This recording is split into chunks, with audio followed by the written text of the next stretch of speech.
सुप्रसिद्ध राजज्योतिषांत्रिक श्री माधव गुरुजी यांचा खास उपक्रम चिंतन, सत्संग आणि साधना. नीलांजनं समाभासं रविपुत्रं यमग्रजं छायामार्तण्डसम्भूतं तं नमामि शनैश्वरं.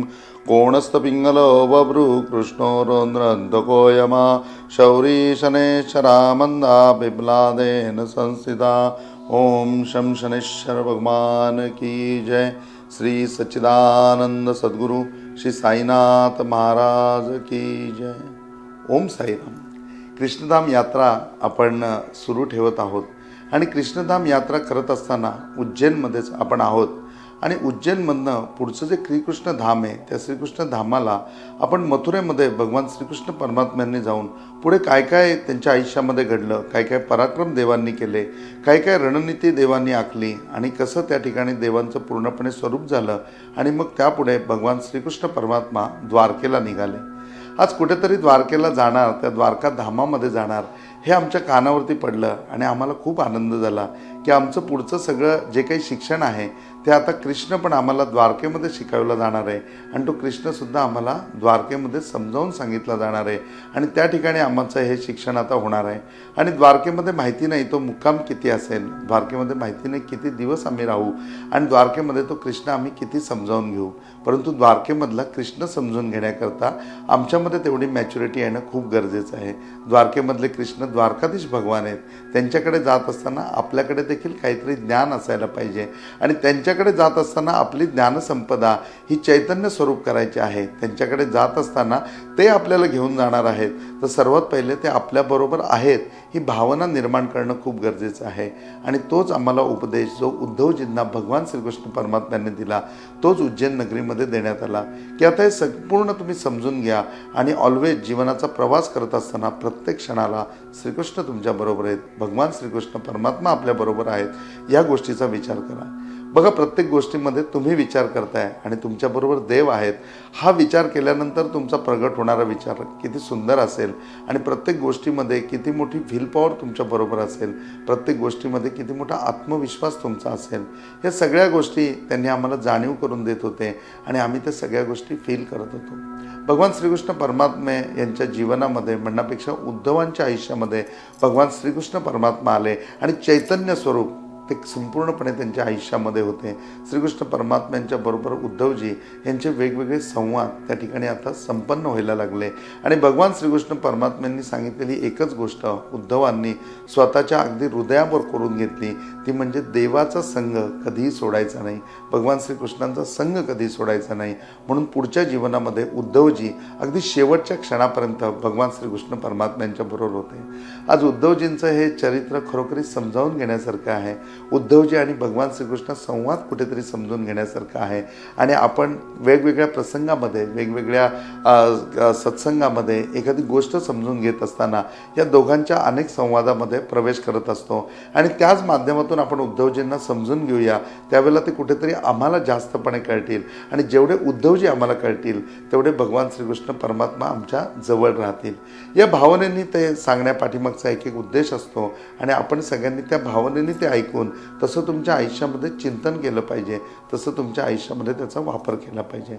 आता या ठिकाणी जरासंध हे आक्रमण करतायत, भगवान श्रीकृष्ण परमात्मा एक एक युक्ती करतायत, युद्धाला उभे राहत आहेत, कधी युद्ध करतायत. या सगळ्या गोष्टींना एक एक तोड देऊन प्रत्येक ठिकाणी जरासंधाचा पराभव होतोय. जरासंध मागे जातोय परंतु तो हटत नाहीये, तो पुन्हा येऊन आक्रमण करतोच आहे आणि तो पुन्हा येऊन आक्रमण करणार आहे हे माहिती आहे सुद्धा, तरी पण देवाचं आयुष्य किती सुंदर चाललंय बघा. श्रीकृष्ण परमात्म्यांच्या आयुष्यामध्ये कुठलाही क्षण ते ह्या विचारांमध्ये फुकट घालवत नाहीयेत, तर प्रत्येक क्षणाचा ते पूर्णपणे वापर करतायत. आज उद्धवजींना ते सांगतायत की तुम्ही आता सदैव माझ्या बरोबर राहा आणि माझ्या बरोबर त्यावेळेला तू राहशील, त्यावेळेला उद्धवा तुझ्यामध्ये, तुझ्या ज्ञानामध्ये, तुझ्या ज्ञानसंपदेमध्ये पूर्णपणे चैतन्यता येईल. आणि आज उद्धव तो सल्ला ऐकून भगवान श्रीकृष्णांच्या बरोबर पूर्णपणे राहत आहेत. प्रत्येक गोष्टीवरती ते काय युक्ती करतायत, प्रत्येक गोष्टीवरती ते काय उपदेश देत आहेत, ते काय शब्द बोलतायत, त्यांचे शब्द किती अनमोल आहेत, त्यांची भाषा कशी आहे, त्यांची बॉडी लँग्वेज कशी आहे, हे उद्धवजी प्रत्येक गोष्टीचा अभ्यास करतायत आणि उद्धवजी या सगळ्या गोष्टी लिहून ठेवत आहेत.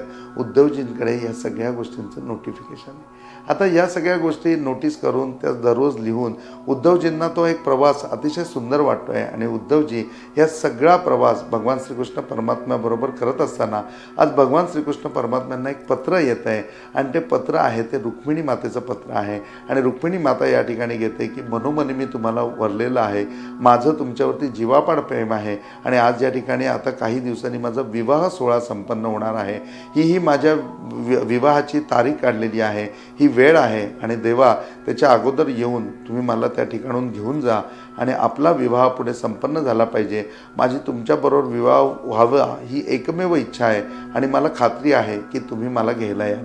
बघा रुक्मिणी मातेचं ते पत्र आहे. आजसुद्धा जर तुम्ही रुक्मिणी मंदिरामध्ये म्हणजे द्वारकेमध्ये आल्यानंतर रुक्मिणी मंदिर आहे, त्या रुक्मिणी मंदिरामध्ये मी तुम्हाला घेऊन जाईन आणि त्या रुक्मिणी मंदिरामध्ये आजसुद्धा हे पत्र छापेल तुम्हाला मिळतं. 10 रुपयामध्ये ही कॉपी तुम्हाला मिळते की भगवान श्रीकृष्ण परमात्म्यांना रुक्मिणींनी त्यावेळेला लिहिलेलं पत्र आहे आणि ते पत्र हे जगातलं पहिलं प्रेमपत्र आहे. बघा त्या प्रेमपत्राचा मजकूर किती सुंदर आहे.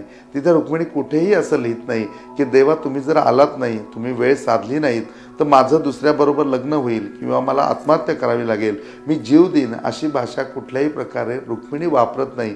का तर तिचा परिपूर्ण विश्वास आहे की ज्यावेळेला मी पत्र लिहिते मी मनोमनी भगवान श्रीकृष्णांना वरलेलं आहे, मी मनोमनी त्यांना आपला पती मानते, माझं त्यांच्यावरती पूर्णपणे प्रेम आहे. तर हे प्रेम असताना भगवान श्रीकृष्ण परमात्मा ते वेळ साधतीलच, ते बरोबर त्या वेळेवर येतीलच आणि मला घेऊन जातीलच. त्यामुळे कुठलीही शंका मनामध्ये नसल्यामुळे जसं पण तिने पत्र लिहिलेलं पाठवलं आहे, भगवान श्रीकृष्ण परमात्म्यांच्या समोर ते पत्र आलेलं आहे.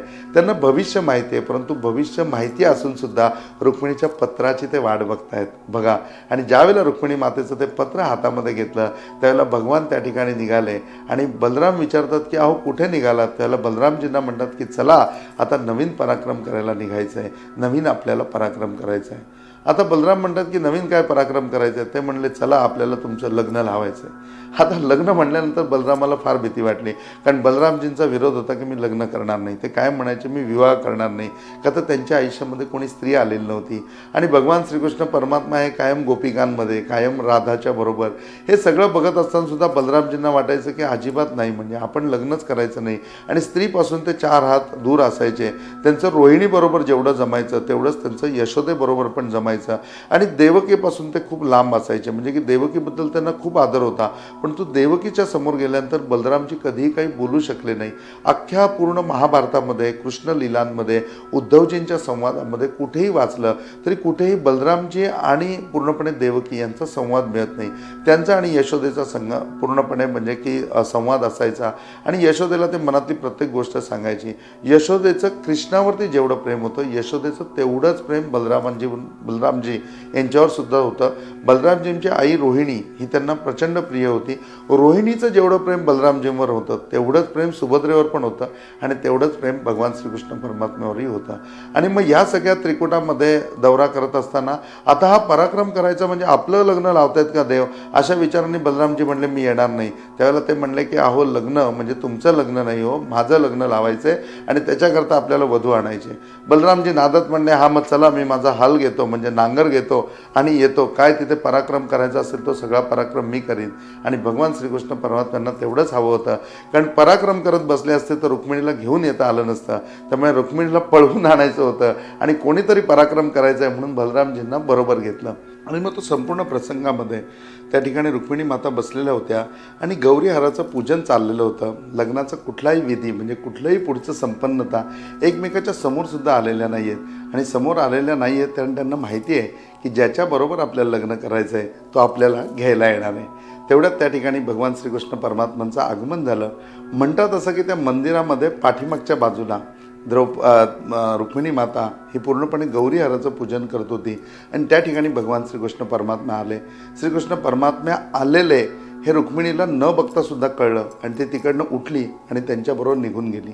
रुक्मिणी मातेला त्यावेळेला भगवान श्रीकृष्ण परमात्म्यांनी ह्या देह स्वरूपामध्ये पहिल्यांदा बघितलेलं होतं आणि बघितल्यानंतर त्यांनी हात पुढे केला, त्यांचा हात रुक्मिणी मातेने धरला आणि ते त्या ठिकाणी निघून गेले आणि निघून डायरेक्टली रथावर आरूढ झाले आणि त्यावेळेला बलरामजींना सांगितलं की रुक्मिणी आहे, या रुक्मिणीचा मी ह्या ठिकाणी म्हणजे की पूर्णपणे हिला घेऊन पळून जात आहे आणि ह्या ठिकाणी पुढे आता जे काही होईल ते तुम्ही सांभाळा आणि सगळं आटपून तो पण परत मथुरेमध्ये भेटूया.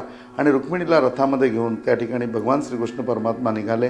त्यांच्या पाठोपाठ लगेच बलरामजींचा रथ होता आणि मग तो संपूर्ण गोंगाट झाला की अरे रुक्मिणीला पळवून नेलं आणि जवळजवळ त्या नगरीमधनं भगवान 8-1 किलोमीटर पुढे निघून गेले असतील आणि पाठीमागून सगळं सैन्य, पाठीमागून सगळेजण धावत आले की रुक्मिणीला परत आणण्याकरता. आणि त्याच वेळेला बलरामजींना देवांनी सांगितलं की तुम्ही तुमचा रथ आता इथेच उभा करा आणि यांच्याशी युद्ध करा आणि ह्यांना काही पुढे पाठवू नका. बलरामजी होते ते पराक्रमी होते. त्यांनी आपला पूर्णपणे हल म्हणजे नांगर हातात घेतला आणि नांगर हातात घेऊन त्या ठिकाणी घनघोर युद्ध केलं आणि त्या ठिकाणी एक सैन्य काय पण एक साधं अश्वसुद्धा त्या ठिकाणी पुढे येऊ शकला नाही. बलरामजींनी आपल्या पराक्रमाने पूर्णपणे त्यांना थोपून धरलं.